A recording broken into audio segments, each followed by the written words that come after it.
Bienvenidos a Jurassic Park.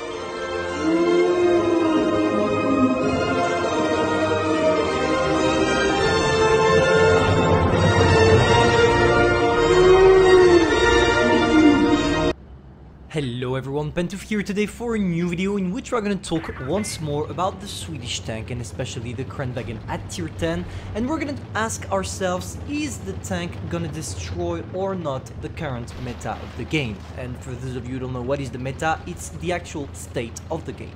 I'm only giving my opinion. If you disagree, feel free to argue in the comments. I will read all of them because it's important for us to share our informations because we all have different point of views, and just because I'm a YouTuber doesn't mean my point of view is the perfect one, and it doesn't mean either that you should listen to what I have to say. So if you disagree, feel free to tell me in the comments. In order for us to answer to that question, I want to divide this video in 3 different points.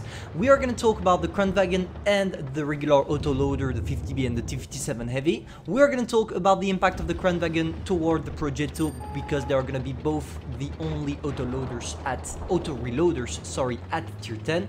And finally, the impact of the Kranvagn on the heavy playstyle in general with the other tanks that are not either autoloader or auto-reloader, so regular tanks like the T110E5 for example. So here we go, let's start with the first point, Kranvagn and regular autoloaders. What are the fears you could have because of the Kranvagn? The main fear is that the Kranvagn has an amazing turret armor. And if you take a look at the T57 Heavy and the MX-50B, they both don't have the best turret ever. I mean, they have quite trollish turrets, don't mind me, especially the T57 Heavy. But is that enough to guarantee bounces? Of course it's not. Whereas the Kranvagn has more than 380mm sometimes of armor at the front, which is a guaranteed bounce for pretty much everything, even while using golds. I think you know where I'm gonna go right now. What's the point of playing the MX-50B and the T57 Heavy? Because the Kranvagn has a way better turret armor, and therefore you can play it a little bit more aggressively while being nearly sure to bounce everything. I'm gonna tell you why. Because Wargaming actually balanced the tank by putting it one of the worst DPM at tier 10. Therefore, doing this, the Kranvagn can't replace the 50B or the T57 Heavy. The Kranvagn is here to actually take shots for the rest of the team. It's a brawler, you need to play it first line, because with this kind of armor you are not fearing a lot of things. You are nearly fearing anything, to be fair, if you're in all down positions. Whereas when you're playing with 50B or a T57 Heavy, your place is second line. You gotta play it in a support role.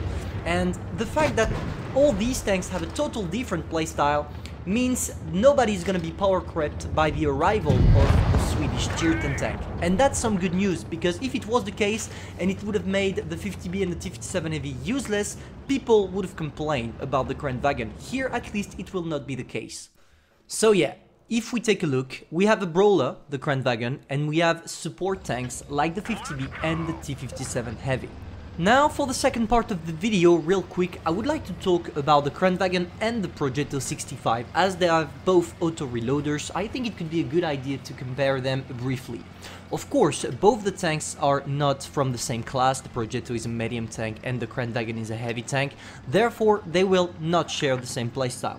I'm not here to talk about the Progetto like, okay, the Kranvagn is gonna power prep the Progetto. It's definitely not gonna be the case, because I truly think the Progetto is still gonna be a king at tier 10 and it's gonna last for a very long time. The main thing I want to compare both tanks on is probably the reload time, because a lot of people are complaining about the Kranvagn reload time, which is around 29 seconds, and I can get behind those people because I was once complaining as well. Because when you take a look at the Kranvagn, you will see that 9 or even 10 seconds sometimes to be able to reload only one shell that does 400 damage can be quite irritating, because you will not feel like the DPM master you should have been in the first place, or at least the expectations for the tanks were really high concerning DPM, because people tend to compare World of Tank Blitz and World of Tank PC, me the first. And so, by giving it poor DPM, it means you have to do something else on the battlefield. You are not really here to deal damage. And as I learned a lot of things about the tank as to do my reviews, my previews, etc. I need to do some research, and my conclusion concerning the Kranvagn is that unlike the Progetto that is here to be sneaky and really deal a lot of damage, the Kranvagn is here to take shots. You are here to bounce shots from your opponents in order for your allies, as soon as your enemies are reloading, to be able to go around the corner and burst everything on your enemies. That's pretty much what the Kranvagn is going to be useful for, in my opinion. I might be wrong, we don't know yet, the tank is not being implemented, but as soon as the tank is implemented, I will do a preview and a review, and we will find out at this moment. But yeah, if the Kranvagn is here to make people bounce, it's not gonna be a fun tank to play, unlike the Progetto, because let's face it, when do you take the most pleasure in this game? When you are dealing a lot of damage. It's not in players' mind to actually be useful by bouncing shells, and I can understand it, me the first. I don't like doing bad games with low damage. But yeah, the Kranvagn, that's the case. It's here simply to bounce shots. Which leads us to our third part of the video, in which we're going to talk about the Kranvagn and the other heavies at tier 10. The great question, is the Kranvagn gonna power creep whatever tier 10 heavy tank? My response is no, and I'm gonna tell you why. Even if the turret armor of the tank is quite strong, its mobility is not good enough to follow meds or even faster heavy tanks, for example the WZ-113, the T-125 or even the IS-7. Therefore, with the Kranvagn, you can't take aggressive positions at the beginning of the game. It's impossible. And I'm gonna tell you why it's important for it to be impossible to take these kinds of positions. Simply because when you have a tank that can actually bounce everything on its turret without any fears of getting penetrated because even golds can't go through, if you give this tank an amazing mobility and you allow it to go straight to aggressive position at the beginning of the game and therefore blocking the arrival of the other opponents, it's too broken. It's way too broken because it will lead to your enemies camping the whole game because they can't get away without taking 3 shots from your Kranvagn. And that's why I think Wargaming did a really good job by nerfing the mobility of the tank, and I can applaud that, even if I disagree with the DPM one, but at least with the mobility one I can get behind them simply because of that. If you give the Kranvagn a lot of mobility, you allow it to take advanced position. If you allow it to take advanced position with this kind of armor, it means you are blocking your opponents. If you are blocking your opponents, they camp. If they camp, nobody enjoys the game because camping is really something we all hate. But even if I'm talking bad about the Kranvagn for the whole video, right now I want to talk with you about some situations where the Kranvagn is going to be actively and probably really effective. It's situations like on some maps where dominating hills are an important key to the victory.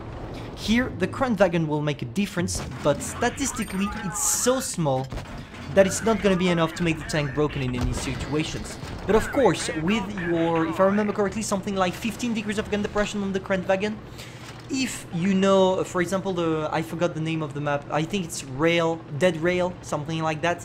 On this map, if the whole enemy team goes on the side where there is the hill, and you have your Kranvagn and you go around the hill and all down, here, yes, you're gonna have an amazing impact on the battlefield simply because the tank is made for that. It's made for all down, and it's made to annoy people from all down positions. So yeah, in this case, the tank is gonna make a difference, but it's so small statistically, as I already said, that it's not enough to make it broken. So to sum up a little bit my idea of the Kranvagn and how I think it's gonna impact the current meta of the game, I don't think this tank brings something unbalanced to the table.